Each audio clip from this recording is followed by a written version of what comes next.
As development shifts towards agentic workflows, performance analysis needs to be faster and easier to automate. Arm Performix collects data directly from hardware and turns it into guided insights, so you can quickly find and fix bottlenecks. In this video, we'll walk through a simple example and show you how you can go from raw execution to actionable optimization in just a few steps. Before you get started, you'll need to install Arm Performix on your machine. It's available for Linux, Windows and macOS and includes both a graphical interface and command line tools. You'll also need access to an ARM-based system where your workload runs, with SSH access and the necessary permissions to collect performance data. You can follow the installation guide here to get set up in just a few minutes. To demonstrate the workflow, we'll use a simple dot product benchmark. This computes the sum of two arrays using a basic loop. It's a common pattern in workloads like machine learning and analytics and gives us a clear starting point for performance analysis. Once installed, connect Performix to your target system.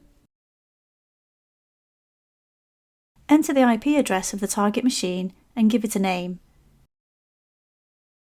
You'll need to provide the username that you're currently logged into the machine with. You can test the connection to check that the target machine can be reached and that Performix can collect performance data. Once connection is successful, add the target. Performix remembers the targets you have added, making it quick to connect next time.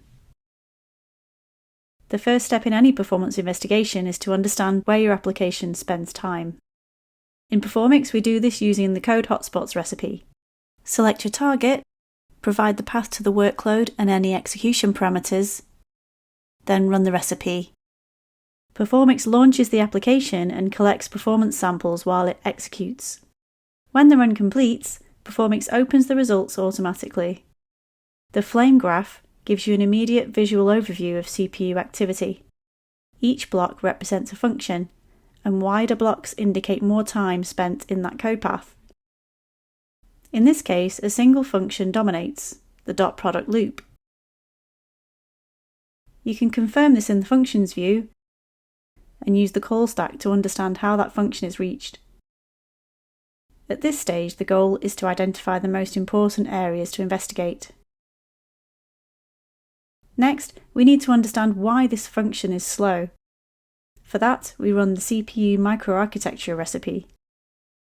This uses Arm's top-down methodology to break down CPU execution into categories like front-end stalls, back-end stalls, speculation, and useful work. In our example, the workload is heavily front-end bound. This means the CPU is frequently waiting for instructions, even though execution units are ready. So the bottleneck isn't compute, it's instruction supply. To understand why the front end is the bottleneck, we can use the instruction mix recipe.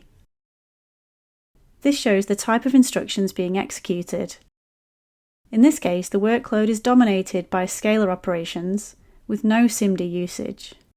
That means each loop iteration does relatively little work, but still consumes instruction bandwidth.